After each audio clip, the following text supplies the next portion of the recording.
ফিলিস্তিনের মানুষদের প্রতি যে জুলুম হচ্ছে, পৃথিবীর ইতিহাসের সবচেয়ে বড় বর্বরতার সাক্ষী হচ্ছে যে ফিলিস্তিনের নিরীহ মানুষগুলো, আমার মুসলিম ভাই বোনগুলো, দিনকে দিন মাসকে মাস এই পৃথিবীর যারা নিজেদেরকে সভ্য দাবি করে, এই সভ্য নামধারী অসভ্যরা এই বর্বরতা দেখেও তাদের মুখে, তাদের চোখে, তাদের কানে যেন কুলুপ দিয়ে তারা আছে, তারা যেন কিছুই দেখতে পাচ্ছে না। এই মানুষগুলোই আবার আমাদেরকে মানবতার সবক সকাল বিকাল দেয়।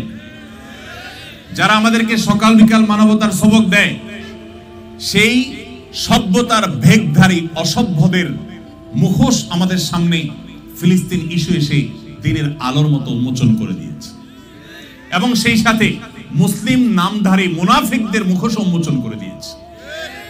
সম্মানিত ভাইরা আমার, এই ইস্যুতে আমাদের প্রত্যেকের অনেক করণীয় আছে।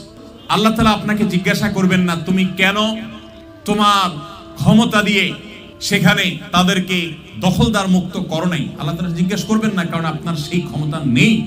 কিন্তু আপনার যেই ক্ষমতা আছে সেই ক্ষমতার ব্যবহার কতটুকু করেছেন, এই জন্য আল্লাহর কাছে জবাবদিহি করতে হবে। কি ক্ষমতা আছে? আমাদের অনেক কিছু করার আছে। নাম্বার 1, আমি শুধু কয়েকটা আইডিয়া শেয়ার করতে পারি, আরো বহু আইডিয়া থাকতে পারে, আরো 10টা 20টা আইডিয়া থাকতে পারে। আইডিয়াগুলো একত্র করা দরকার এবং এগুলো পরস্পরের মধ্যে শেয়ার করা দরকার।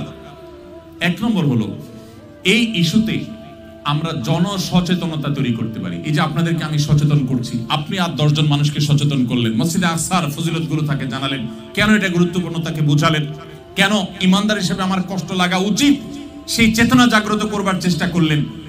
এই জনসচেতনতা সৃষ্টি করা এবং এই বর্বরদের বর্বরতার বিষয়গুলোকে সোশ্যাল মিডিয়াতে তুলে ধরাও কঠিন, কারণ সোশ্যাল মিডিয়া গোটা পৃথিবীর সবকিছুর জন্য তারা উদার।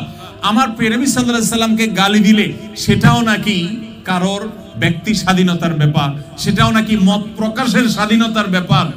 অথচ আমি যদি আমার ভাইকে জুলুম করা হলে, নির্যাতন করা হলে, তার উপরে নিরস্ত্র মানুষের উপরে হামলা চালানো হলে আমি যদি সেটার বিরুদ্ধে লিখি, সেটার বিরুদ্ধে বলি, তাহলে এই সোশ্যাল মিডিয়াগুলো তারাই আবার আমাদেরকে রেস্ট্রিকশন দেয়।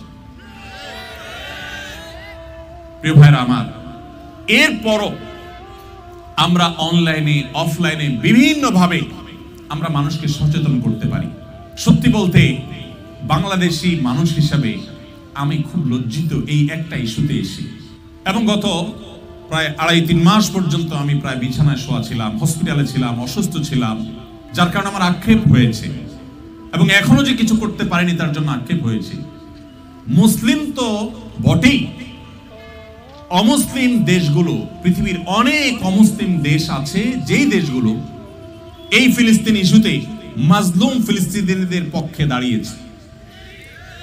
আমি কিছুদিন আগে জাপান গিয়েছি, সেখানে সাধারণত সাধারণ মানুষ আমাদের দেশের মতো জনসমাবেশ করে, মিছিল করে, পথঘাট বন্ধ করে কোনো আন্দোলন সচরাচর তারা করে না। তাদের সব আন্দোলনগুলোই প্রায় তারা রাস্তার পাশে কোনো ফেস্টুন, কোনো পোস্টার নিয়ে দাঁড়িয়ে থেকে প্রতিবাদ করে, এই টাইপের আন্দোলন তারা করে।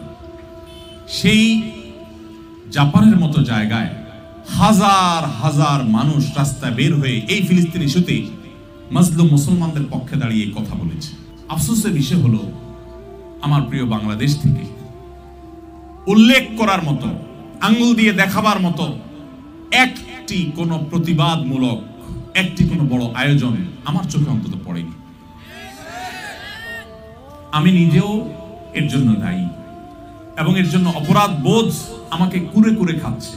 যে রক্তে রঞ্জিত এই শিশু, ছটপট করা এই শিশু, বোমার আঘাতে ক্ষতবিক্ষত হয়ে যাওয়া এই বাচ্চা, এই অসুস্থ মানুষ, এই মানুষগুলো কিয়ামতের ময়দানে যদি আমাদের বিরুদ্ধে আল্লাহর কাছে নালিশ করে যে আল্লাহ, এই লোকগুলো নিজেদেরকে মুসলমান দাবি করে, কিন্তু আমাদের এই কষ্টে তাদের ন্যূনতম দায়িত্বটুকু তারা পালন করে নাই, সেদিন কি জবাব দেওয়ার থাকবে আমার একমাত্র আল্লাহই ভালো।